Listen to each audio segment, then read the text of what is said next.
Hello everyone, welcome to my channel. मैं हूं आपकी होस्ट रश्मि। आप लोगों ने तो देखा ही होगा कि मेरे छत पे फलों के कितने सारे प्लांट हैं और वो बहुत अच्छे से फ्रूटिंग भी करते हैं। आज मैं आप लोगों को KG 10 जामुन के बारे में बताने जा रही हूं कि अगर आप छत या बालकनी में कोई ऐसा फ्रूट प्लांट लगाना चाहते हैं जो यूनिक भी हो, इजी भी हो और छोटे प्लांट में ही भर भर के फ्रूटिंग करे। ये एक ड्वार्फ वैरायटी है जामुन की। तो चलिए चलते हैं हमारी वीडियो में। जब भी छत पे या बालकनी में आप गार्डन बनाना चाहें या फलों के प्लांट लगाना चाहें तो कोशिश करें कि ड्वार्फ वैरायटी लगाएं। बहुत लोग सीड से प्लांट लगा लेते हैं, तो देखें सीड से एक तो गमले में प्लांट लगाना और उससे फल सोचना कि उससे मुझे फल मिले, तो ये बड़ा मुश्किल काम है।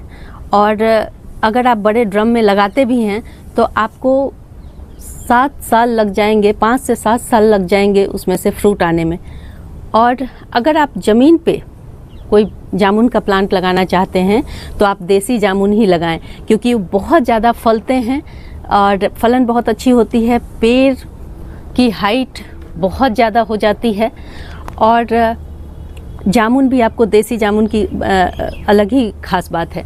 लेकिन अगर आप गमले में लगाना चाहते हैं या कोई ड्वार्फ वैरायटी ज़मीन पे भी लगाना चाहते हैं तो KG 10 एक जामुन की वैरायटी है जिसे लगा करके आप छोटे प्लांट से बहुत सारे जामुन आपको मिल सकते हैं। और जामुन का जो वेट है एक एक जामुन का, वो ऐसा कहते तो हैं कि वो 100 ग्राम का एक होता है, लेकिन शायद इसीलिए इसका नाम KG 10 पड़ा। और लेकिन मुझे लगता है कि जामुन 50 से 60 ग्राम से ऊपर नहीं होता होगा। और मैं देखना चाहती हूँ, मैंने भी ये प्लांट लगाया हुआ है और आज आप लोगों से इस प्लांट के बारे में स्पेशली डिस्कस करना चाहती हूँ, क्योंकि मैंने अपने 2 प्लांट खोए हैं। मेरा 2 बार मैंने लगाया, दोनों बार बहुत जब ठंड का मौसम आता था और पानी का मैनेजमेंट सही ढंग से नहीं हो पाता था तो ये प्लांट मेरा बिल्कुल ही ख़राब हो गया था। लेकिन अभी ये 7 से 8 महीने हो गए हैं और ये प्लांट बचा हुआ है। लेकिन अभी इसमें एक गड़बड़ी चल रही है। बहुत सारे लोग इसको, जो बिगिनर हैं या जिन्हें नहीं पता है, वो खुश होते हैं ऐसी चीज़ों को देख के, लेकिन ये आपके प्लांट को ख़राब करने में सबसे ज़्यादा भूमिका निभाता है। अब देखें, मेरा ये तो मैंने सपोर्ट के लिए ये लकड़ी लगाई हुई है। ये देखें, ये ग्राफ्टेड ड्वार्फ वैरायटी का जामुन है। अगर आप यहाँ पे देखें तो इसमें ये टाई बंधी हुई है। यहाँ से इसका ग्राफ्ट देखें, उभरा उभरा जो पार्ट है यहाँ से ग्राफ्ट किया गया है ये प्लांट। और आप देखें, ये सिंगल अगर आप इसको देखें तो इसके पत्ते जो हैं काफ़ी चौड़े चौड़े हैं और वहीं इसके नीचे से तकरीबन मुझे लगता है कि इसमें 6 से 7 इस तरह से, आप लोगों को क्लियर दिखाना चाहती हूँ, 6 से 7 ये देखें स्टेम निकले हुए हैं। ये नीचे जो जिस पे ये ग्राफ्ट किया गया है, जिस नीचे के स्टॉक पे ये ग्राफ्ट किया गया है, उससे निकले हुए हैं नीचे के पार्ट से। अब देखें इसकी ग्रोथ कितनी लंबी, मुझे तो लगता है 8 है यहाँ पे, ये 8 ब्रांचेस और ये अकेले एक ब्रांच। जितना भी न्यूट्रिशन है, मैं सेपरेट करके आप लोगों को दिखा रही हूँ, जितना भी न्यूट्रिशन है ये प्लांट इस तरह से ले रहा है और बहुत तेज़ी से। अभी तकरीबन मुझे लगता है कि 15 दिन हुए होंगे और 15 दिन में इसकी ग्रोथ देखें, ये जो जिस पे ग्राफ्ट किया हुआ है वो कितनी तेज़ी से बढ़ रहा है। और ये बेचारा, इसकी पत्तियां भी देखें, जितनी चौड़ी होनी चाहिए थी उतनी नहीं हो पा रही हैं, क्योंकि इसमें न्यूट्रिशन की कमी है। अगर हमने ये सोच करके कि मेरा प्लांट बहुत सुंदर ग्रोथ हो रहा है, इसे रहने दिया तो ये प्लांट ख़त्म हो जाएगा। तो सबसे ज़्यादा गलती जो होती है ग्राफ्टेड प्लांट में यही होती है। और जामुन में मैंने देखा है कि नीचे से बड़े स्ट्रॉन्ग होते हैं ये प्लांट, तो नीचे से इस तरह के सूट्स ज़रूर निकलते हैं।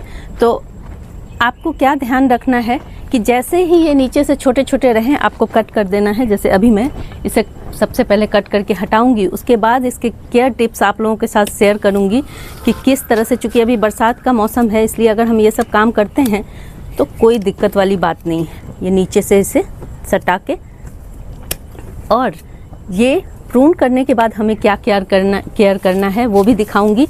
और मैं आज इसे इस जियो फैब्रिक के ग्रो बैग में ट्रांसप्लांट करने जा रही हूँ, क्योंकि ये जियो फैब्रिक पानी के टुवर्ड्स, ये पानी, इसमें कोई छेद करने की ज़रूरत नहीं है, ये प्लांट के लिए ही बने होते हैं। इसमें रूट में भी हवा लगती रहती है, और ये इसके बारे में मैं किसी और वीडियो में आप लोगों को बताऊंगी जियो फैब्रिक के बारे में। बस इस समय आप ये समझ लें कि ये प्लांट्स के लिए सर्वोत्तम ग्रो बैग्स हैं। और इस तरह के शुरुआत के दिनों में जो जामुन का प्लांट होता है पानी के टुवर्ड सेंसिटिव होता है। ज़्यादातर प्लांट पानी ज़्यादा होने की वजह से ही गलते हैं। अब आप देखें, इसे मैंने 2 बार, चूँकि मैं प्लांट खो चुकी हूँ इसलिए इसे मैंने इस जियो फैब्रिक में लगा के रखा हुआ है। ये जो ग्रीन कलर का छोटा दिख रहा है आपको, जब भी आप नर्सरी से पौधे लाते हैं आपको छोटे कंटेनर में ही लगाना चाहिए। अब ये 7-8 महीने का हो गया है, पक्का प्लांट हो गया है, तो मैं इसे इसमें ट्रांसप्लांट करने जा रही हूँ। जितनी भी इंफॉर्मेशन है मैं बताने की कोशिश करूंगी ताकि आपको भी अपना प्लांट ना खोना पड़े। बहुत दुख होता है, और इस तरह के ग्राफ्टेड प्लांट बहुत सस्ते नहीं मिलते, ये महंगे होते हैं। और देखें, शायद इसी वजह से, ताकि इसको पानी की अधिकता ना हो जाए, मैंने ये छोटे छोटे ये तरीका मैंने अपनाया हुआ है। इस तरह के छोटे जड़ वाले कोई भी प्लांट में लगा देती हूँ जिससे पानी का एब्जॉर्प्शन बना रहे। तो अभी मैं इन सबको हटा दूंगी। ये बड़े आराम से लग जाते हैं ये पोर्टुला का, और ये वाइट वैरायटी के हैं। देखें कितने सुंदर इसके फूल, अभी धूप नहीं हुआ है इस वजह से ये बंद हैं, बड़े खूबसूरत होते हैं ये। देखें, इसको मैं कहीं और लगा दूंगी, अभी इनके खिलने का टाइम है। जब आप लोग इस तरह से ग्रो बैग, छोटे जियो फैब्रिक ग्रो बैग में किसी प्लांट को लगाते हैं तो उसे ट्रांसप्लांट करने में बहुत सुविधा होती है। और जब ये किसी प्लास्टिक पॉट या मिट्टी के पॉट में रहते हैं या सीमेंट के पॉट में रहते हैं तो इनकी जड़ें इतनी ज़्यादा बाउंड हो जाती हैं उनके वॉल से कि वो निकलती नहीं हैं। और ये देखें, जियो फैब्रिक ग्रो बैग इसलिए मुझे बहुत पसंद है। कभी भी ट्रांसप्लांट करने में इसमें कोई प्रॉब्लम नहीं है। इस तरह से देखें, इसको पलट करके मैंने इसे निकाल लिया है। ये देखें, इस तरह से पीछे से धक्का देते हुए इसे पलट के ऐसे निकालने। देखें कितनी आसानी से निकल गया। ये देखें, ये क्या कमाल की चीज़ है ये जियो फैब्रिक, बहुत बढ़िया। आप इसे चाहें तो वॉश करके भी रख सकते हैं। देखें,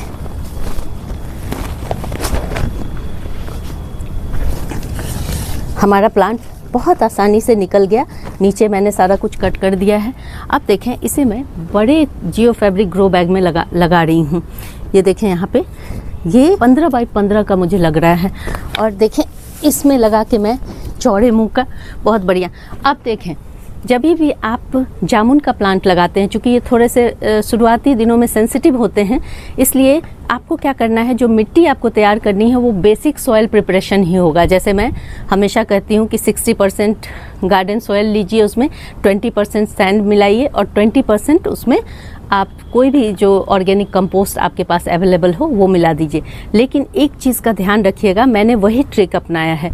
देखें, 15 से 20 दिन पहले मैं अपनी मिट्टी में ये सारी चीज़ें मिला करके मैंने इसे छोड़ दिया था। अगर आप 1 महीना छोड़ सकें तो बहुत ही बढ़िया है। इस प्लांट को कोई दिक्कत नहीं होगी, क्योंकि बहुत ज़्यादा इनिशियल टाइम में खाद भी नहीं देना है, क्योंकि आपका ये प्लांट अभी तुरंत तो फ्रूटिंग करेगा नहीं। हाँ, 1 साल के अंदर गारंटी है कि इसमें फल बनने लगेंगे। ये इतना बढ़िया प्लांट है। तो इसीलिए आप देखें, जब आप इस तरह से मिट्टी प्रिपेयर करके छोड़ते हैं तब आप निश्चिंत रहते हैं कि आपके प्लांट में कोई प्रॉब्लम नहीं होगी, आपकी मिट्टी सेट हो गई रहेगी और ये प्लांट बहुत बढ़िया से चलेंगे। अगर आप लोगों को दिक्कत हो रही होगी बेसिक सॉइल समझने में तो मेरी वीडियो अवेलेबल है, आप उसे ज़रूर देखिएगा।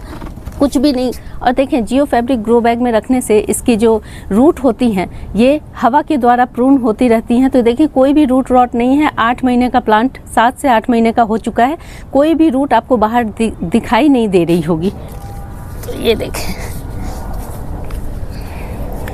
इस तरह से थोड़ा झुक गया है, लेकिन इसको ठीक कर दूंगी मैं। ये देखें, इस तरह से हमने इसे लगा दिया। और हाँ, अब मैं इसमें फरवरी मार्च में खाद डालूंगी। तुरंत खाद नहीं डालना, ये प्लांट बहुत सेंसिटिव होता है और ये सब एक्सपीरियंस से ही मिलता है। इसकी जगह देखिए, अगर और कोई फ्रूट प्लांट मैं लगाई रहती तो शायद मैं इतनी सारी बातें आप लोगों को नहीं बताती, सीधे प्लांटेशन कर देती। लेकिन इस प्लांट के साथ 2 बार मेरे साथ ऐसी चीज़ें हो चुकी हैं, जिसकी वजह से मैंने अपने एक्सपीरियंस के बेसिस पे आप लोगों को ये सारी जानकारी दी हैं। अगर आप ऐसे ही फॉलो करेंगे, देखें 8 महीने से मेरा प्लांट इतना खूबसूरत है और जो मैंने 2 प्लांट खोए वो 2-2 महीने में ही ख़त्म हो गए। एक तो नीचे से ब्रांचेस निकलने की वजह से और दूसरा ज़्यादा पानी की वजह से। और मौसम चेंज होने पे शुरुआती दिनों में विशेष ध्यान रखने की ज़रूरत है। और बारिश 3-4 दिनों से कितनी हो रही है, आप देखें मिट्टी किस तरह से गीली है। तो आप लोगों को ग्रो बैग में अगर आप लोगों ने प्लांट लगा रखा है तो ये चिंता करने की ज़रूरत ही नहीं है, ये अपने आप पानी सीप करके निकल जाता है। तो ये बेस्ट तरीका है। ये लकड़ी से सपोर्ट दे देती हूँ और कुछ भी इसमें नहीं करना है। अगर आप लोगों ने ये प्लांट नहीं लगाया है तो अभी जाएं नर्सरी से इस प्लांट को ज़रूर लगाएं। ड्वार्फ वैरायटी में सबसे बेहतरीन ये जो नस्ल है वो डेवलप की गई है, इसलिए बालकनी में अगर 4-5 घंटे की धूप आती है तो इस प्लांट को आप ज़रूर लगाएं। इसकी पहचान है चौड़े चौड़े पत्ते, ताकि आपको कोई ठग ना सके। काफ़ी बड़े बड़े पत्ते होते हैं और चूँकि अभी इसमें न्यूट्रिशन की कमी हो गई थी, आपने देखा कि किस तरह से ये ब्रांचेस न्यूट्रिशन ले रहे थे, इसी वजह से इसके पत्ते। और हाँ देखें, नीचे से जो भी ब्रांच निकलेंगे वो इस तरह से उसके पत्ते नुकीले, शार्प और लंबे होंगे। कितना ज़्यादा अंतर है ये आप लोगों को दिखाने के लिए है।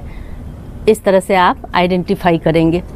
जामुन का प्लांट लगाएं घर में, जब जामुन खाने को मिलेंगे। और इसमें बीज छोटे होते हैं और कसैलापन भी जो हमारे जो देसी वाले जामुन होते हैं उनसे बहुत कम होता है। टेस्ट बहुत बढ़िया है। तो आप अपने छत और बालकनी में इसे ज़रूर जगह दें।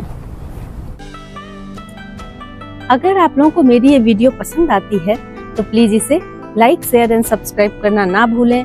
बेल बटन को ज़रूर दबाएं। Live nature, love nature. Thank you.